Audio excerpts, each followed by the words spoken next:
MS યુનિવર્સિટીની techno ફેકલ્ટીમાં પ્રેરણાના બીજા દિવસનું આકર્ષણ 22 સપ્ટેમ્બર એટલે કે પ્રેરણા ધી ઇમેન્સિપેશન ઇવેન્ટનો બીજો દિવસ, જેમાં અલ્ફાઝ અને ડીએ સ્પોર્ટ્સ રાખવામાં આવેલ છે. અલ્ફાઝ કે જેમાં દિગ્ગજ દિવ્યાંગજનો દ્વારા પોતાના જીવનના અનુભવોથી લોકોને પ્રેરિત કરે છે. આ વર્ષે મુરલીકાંત પેટકર સર, સમીર કક્કડ અને સૌરભ ગઢવી પોતાના અભૂતપૂર્વ વ્યક્તિત્વથી પ્રેરણા 2024ની 18 વર્ષની યાત્રામાં એક અદ્ભુત કડી જોડી દીધી છે.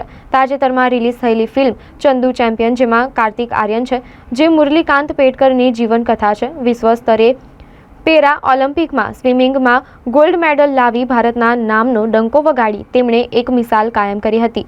તેમણે 1972ના પેરાલિમ્પિક 50 મીટર સ્વિમિંગમાં ગોલ્ડ મેડલ પ્રાપ્ત કરેલ છે. આ ઉપરાંત બોક્સિંગ, ટેબલ ટેનિસ, બરશી ફેંક માં પોતાની પ્રતિભા દર્શાવેલ છે. આમ તેઓ દિવ્યાંગજનો માટે એક પ્રેરણા સમાન છે.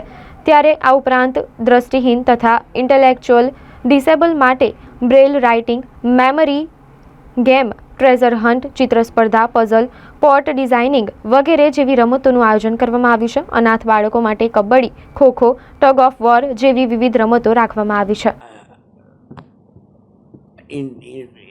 देश में मेडल वगैरह खर्च करने से हम लोग मतलब जो विकलांग के लिए जो गवर्नमेंट ऑफ इंडिया मोदी सरकार ने बहुत अच्छे अच्छे कानून बनाए हैं, प्रावधान दे रहे हैं. मोदी सरकार ने बहुत अच्छे काम किए हैं. अभी देखो पर्यावरण के लिए अभी आपके पास इनकी क्या पब्लिसिटी, तो हम लोग को पब्लिसिटी भी देते हैं. Thank you. मैं Padmashri Murlikant Rajaram Petkar para Olympic gold medalist हूँ. साई का स्पोर्ट्स दिव्यांग का मेंबर हूँ. आज आप लोग के साथ मेरे को जो ये करने के लिए बुलाया, इसके लिए मैं खुश हूँ. और जो आज ये कॉन्फ्रेंस मीटिंग हो गई वो बहुत अच्छे. आप लोगों जो मीडिया वाले हैं उनको मैंने रिक्वेस्ट किया है कि जो दिव्यांग के लिए जो भी हेल्प चाहिए मैं मेरे तरफ से जितने हो गए करें, और वो मीडिया वाले भी उनको हेल्प करें, ये रिक्वेस्ट है. Thank you very much sir. નમસ્કાર, મારું નામ સમીર કક્કડ છે. હું મોટર સ્પોર્ટ્સમાં ચેમ્પિયન છું. અમદાવાદથી લંડન સુધી મેં કાર ચલાવી અને વિશ્વ રેકોર્ડ કર્યો છે. આવી દેશની અને વિદેશની અનેક કાર રેસિંગ, જે નોર્મલ વ્યક્તિઓ સાથે કારનું રેસિંગ હોય છે, એ કાર રેસિંગમાં મેં ઘણા બધા પદકો હાંસલ કરેલા છે. અને હું દિવ્યાંગો માટે એમના હક અને અધિકાર માટે કાર્યરત છું. અને આજ જે મેં જે કાર રેસિંગ કરી એ રીતની હું જે ગાડીઓ હાથથી ચલાવવાની કીટો જે છે એ આખા ભારતમાં હું બનાવી અને વિકલાંગોને હું એમને મોબિલિટી આપું છું. એ રીતનું મારું કાર્ય છે. અને હું ઓલ ઇન્ડિયા હેન્ડીકેપ એસોસિએશનમાં પ્રમુખ પદેથી બધાને હક અને અધિકાર માટે, દિવ્યાંગોને માટે કામ કરું છું.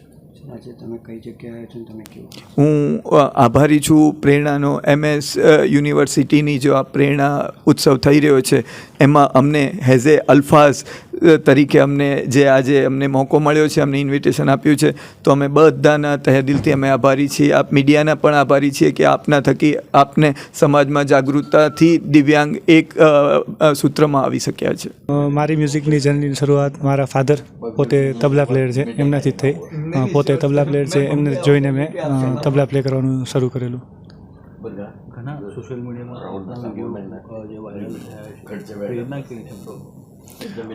સોશિયલ મીડિયામાં જે મારા વિડીયોઝ છે, હવે એમાં એવું છે કે અમુક લોકોએ માની લો કે ક્યારેક સિમ્પથી માટે શેર કરેલા છે, અમુક લોકોએ મોટિવેશનના પર્પઝથી શેર કરેલા છે. પણ જે અમુક બોલિવૂડના સેલિબ્રિટી આર્ટિસ્ટ છે, બહુ મોટા મોટા રિધમિસ્ટ જે આપણા ઇન્ડિયન ઇન્ડસ્ટ્રીના છે, બોલિવૂડના આર્ટિસ્ટ છે, એ લોકોએ જ્યારે મારી આર્ટને એપ્રિશિએટ કરું એ પછી મને સોશિયલ મીડિયામાં એનો ખૂબ જ વધારે સપોર્ટ મળ્યો છે. અને એમના એપ્રિસિએશનથી મને મારા પ્રોફેશનલ કરિયરમાં પણ ખૂબ ફાયદો થયો છે. પ્રેરણા ઇવેન્ટ વિશે સૌથી પહેલાં હું તો કહીશ કે મારું જીવનનું સૌથી પ્રિય સ્ટેજ અત્યારે કે ભવિષ્ય માટે સૌથી પહેલાં પ્રેરણા જ રહેશે. કારણ કે જ્યારે મને કોઈ પણ જાતનું એપ્રિસિએશન નહોતું મારી પાસે, તમને યાદ કરું તો 2015માં મેં દિવ્યાંગ પારિતોષિક માટે એપ્લાય કર્યું હતું. એના બીજા જ વર્ષે 2016માં જ્યારે મને કોઈ એવોર્ડ કે કાંઈ નહોતું મળ્યું, ત્યારે મને પ્રેરણામાં ખૂબ સારું સ્ટેજ મળ્યું હતું. અને આ એવોર્ડ મને મળ્યો 2019માં, અને એ એવોર્ડ હતો 2017ના વર્ષ માટેનો. પણ ત્યાં સુધીમાં પ્રેરણામાં મેં જે 5 થી 6 વખત કે 7 વખત સોલો પરફોર્મન્સ કર્યું, એના ઉપરથી મને બીજી ઘણી પ્રોફેશનલ ફિલ્ડ સિવાય પ્રાઇવેટ જે કોલેજ છે સ્કૂલ છે એમાં મોટિવેશનલ સેશન માટે સોલો પરફોર્મન્સ માટે મને ઓપોર્ચ્યુનિટી મળી છે જે મારા માટે ખૂબ મોટી વાત છે.